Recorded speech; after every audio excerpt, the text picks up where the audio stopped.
नमस्कार। जब हम मिडिल स्कूल में थे तब हमारे एक टीचर अक्सर एक मुहावरे का इस्तेमाल करते थे। वह कहते थे, भारत एक भेड़िया धसान देश है। तब शायद उस बात की गहराई समझ में नहीं आती थी। लगता था कि यह तो बस एक कहावत है। लेकिन आज जब हम अपने आसपास के समाज, सोशल मीडिया के दौर और लोगों की मानसिकता को देखते हैं तो वो बात 100% सच सिद्ध होती दिखाई देती है। भेड़िया धसान यानी जहां एक भेड़ कुएं में कूदे तो बाकी पूरी की पूरी फौज बिना सोचे समझे उसके पीछे छलांग लगा दे, बिना यह जाने कि रास्ता कहां जा रहा है, बिना यह सोचे कि इसका अंजाम क्या होगा। आज हम बात कर रहे हैं एक ऐसे ही अजीबोगरीब और हैरान करने वाली उभार की जिसका नाम है कॉकरोच जनता पार्टी।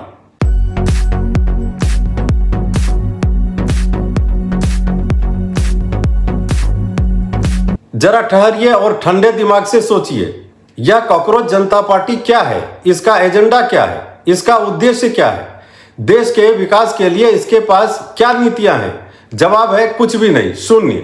इसके बावजूद आज इस ग्रुप या तथाकथित पार्टी से 2.2 मिलियन यानी 22 लाख से ज्यादा लोग जुड़ चुके हैं। इतनी बड़ी संख्या तो देश के कई रजिस्टर्ड और पुरानी राजनीतिक पार्टियों के सदस्यों की संख्या भी नहीं होती। लेकिन यहां बिना किसी ठोस आधार के लाखों लोग एक झंडे के नीचे आ गए। क्या यह भेड़िया धसान नहीं तो और क्या है? आखिर यह सब शुरू कहां से हुआ? यह पूरी कहानी न्यायपालिका के सर्वोच्च स्तर से जुड़ी है। तथाकथित रूप से देश के चीफ जस्टिस ऑफ इंडिया ने किसी मामले में एक शब्द का इस्तेमाल किया। अब सीजीआई के कहने का मकसद क्या था, उन्होंने किस संदर्भ में और क्यों बात कही, इससे किसी को कोई मतलब नहीं रहा। बस किसी शातिर दिमाग ने उस एक शब्द को पकड़ा, सोशल मीडिया पर हाइप बनाई और खड़ी कर दी कॉकरोच जनता पार्टी। और हमारी जनता वो तो तैयार बैठी थी। बिना संदर्भ जाने, बिना सही गलत का फैसला किए लाखों लोग उसके पीछे होते चले गए। आज हमारे देश की सबसे बड़ी विडंबना यही हो गई है। पहले तो लोग सिर्फ राजनीतिक दलों के नेताओं के बयानों को तोड़ मड़ोड़ कर पकड़ते थे, राजनीति चमकाते थे। लेकिन अब तो हद हो गई है। अब देश के सीजीआई को भी नहीं छोड़ा जा रहा। अदालत के भीतर कानूनी बहसों और टिप्पणियों को रील्स, मीम्स और सोशल मीडिया ट्रेंड्स का हिस्सा बना दिया गया है। क्या कहा गया और क्यों कहा गया, इन बुनियादी सवालों से आज की भीड़ का कोई सरोकार नहीं रह गया है। अब बात करते हैं उस खतरे की जो हमारे सिर पर मंडरा रहा है। आने वाली 6 जून को दिल्ली के जंतर मंतर पर इस कॉकरोच जनता पार्टी की एक बड़ी सभा होने वाली है। खबरें तो यहां तक हैं कि देश भर से लाखों लोग वहां जमा होने वाले हैं। इतना ही नहीं, जब इस ग्रुप के संस्थापक दिल्ली पहुंचेंगे तो इंदिरा गांधी इंटरनेशनल एयरपोर्ट पर उनके स्वागत के लिए हजारों लोगों की भीड़ जुटने की संभावना जताई जा रही है। अब यहां एक सीधा और कानूनी सवाल खड़ा होता है। एयरपोर्ट जैसी संवेदनशील और सुरक्षित जगह पर इस तरह की भीड़ लगाना, हुड़दंग करना पूरी तरह गैर कानूनी है। यह सुरक्षा के लिहाज से एक बड़ा खिलवाड़ है।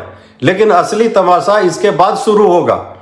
कानून व्यवस्था बनाए रखने के लिए अगर वहां पुलिस बल का इस्तेमाल किया जाता है, अगर इस गैर कानूनी भीड़ को रोकने के लिए प्रशासन सख्ती दिखाता है, तो आप देखिएगा कि देश की बहुत सारी राजनीतिक पार्टियों के पेट में दर्द होना शुरू हो जाएगा। तुरंत टीवी स्टूडियो से लेकर सोशल मीडिया तक यह नैरेटिव चलाया जाने लगेगा कि देश में बोलने की आजादी पर अंकुश लगाया जा रहा है, सरकार तानाशाह हो गई है, लोकतंत्र खतरे में है। कानून तोड़ने वालों को पीड़ित और मसीहा बनाकर पेश किया जाने लगेगा। अब इस पूरे मामले में राजनीतिक दल चुपचाप नहीं बैठे हैं। अंदर की खबर यह है कि कई छोटे छोटे राजनीतिक दल इस कॉकरोच जनता पार्टी के सपोर्ट में उतरने की तैयारी कर चुके हैं। चूंकि कॉकरोच जनता पार्टी अभी कोई आधिकारिक या रजिस्टर्ड राजनीतिक पार्टी नहीं है, इसलिए ये दल इस बहती गंगा में अपना हाथ धोना चाहते हैं। उनका मकसद सीजीआई के बयान का सम्मान करना नहीं, बल्कि उस 22 लाख की भीड़ को अपनी तरफ खींचना है। हाल ही में एक पार्टी के नेता ने नाम न बताने की शर्त पर बहुत ही चौंकाने वाली बात बताई। उन्होंने साफ कहा कि वहां 20 लाख से ज्यादा सीधे सीधे वोटर दिख रहे हैं। और सबसे बड़ी बात यह कि सभी जेनजी हैं। अगर हमने किसी तरह इन्हें अपनी पार्टी के पाले में कर लिया तो हमारे वोटरों की संख्या रातों रात आसमान छूने लगेगी। अब सोचिए, जो आदमी अमेरिका में बैठकर सोशल मीडिया के जरिए भारत के 22 लाख युवाओं को अपने एक ग्रुप में शामिल कर सकता है, क्या वो कल को अपनी खुद की राजनीतिक पार्टी नहीं बना सकता? बिल्कुल बना सकता है। आखिर ये भारत है, यहाँ राजनीति में कुछ भी संभव है। अचरज की बात नहीं होगी अगर बिहार के या देश के अगले चुनाव में यह तथाकथित पार्टी भी चुनावी मैदान में कूद पड़े।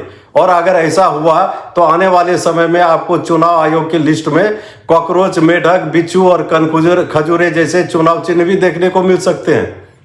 और इनका टैगलाइन भी कुछ इस तरह हो सकता है: कॉकरोच, तिलचट्टे की तरह समाज को गंदा कर दूंगा। मेढक, फुदकते रहिए मेढक की तरह।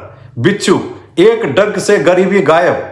कनगोजर, कान खुजाइए, सुकून पाइए। लेकिन इन सब तमाशों के बीच एक बड़ा और यक्ष प्रश्न यह उठता है कि आखिर यह पूरी व्यवस्था चाहती क्या है? जिस सीजेआई के एक शब्द को ढाल बनाकर इतनी बड़ी भीड़ खड़ी कर दी गई है, उस पर हमारी न्यायपालिका खुद चुप क्यों है? क्या इस तरह देश की सर्वोच्च अदालत की टिप्पणियों का मजाक उड़ाना, उस पर राजनीतिक रोटियां सेकना और एक समांतर एजेंडा चलाना क्या अदालत की अवमानना के दायरे में नहीं आता है? इस सवाल का कोई सीधा जवाब नहीं देना चाहता। हर कोई अपनी अपनी सुविधा के अनुसार अपने नफे नुकसान को देखकर इस पर अलग अलग तर्क देगा। कोई इसे अभिव्यक्ति की आजादी कहेगा तो कोई इसे जनता का आक्रोश बताएगा, लेकिन सच को दबाया नहीं जा सकता। आज न कल बाहर आएगा। आखिर सीजेआई ने गलत क्या कहा था? अगर हम गहराई में जाएं तो उन्होंने देश की कानूनी व्यवस्था के एक बहुत बड़े नासूर पर चोट की थी। यह एक कड़वा सच है कि आज देश में लाखों ऐसे वकील घूम रहे हैं जिनके पास ना तो कोई काबिलियत है और ना ही सही रजिस्ट्रेशन। वे सिर्फ कोर्ट परिसरों में भीड़ इकट्ठा करने का काम कर रहे हैं।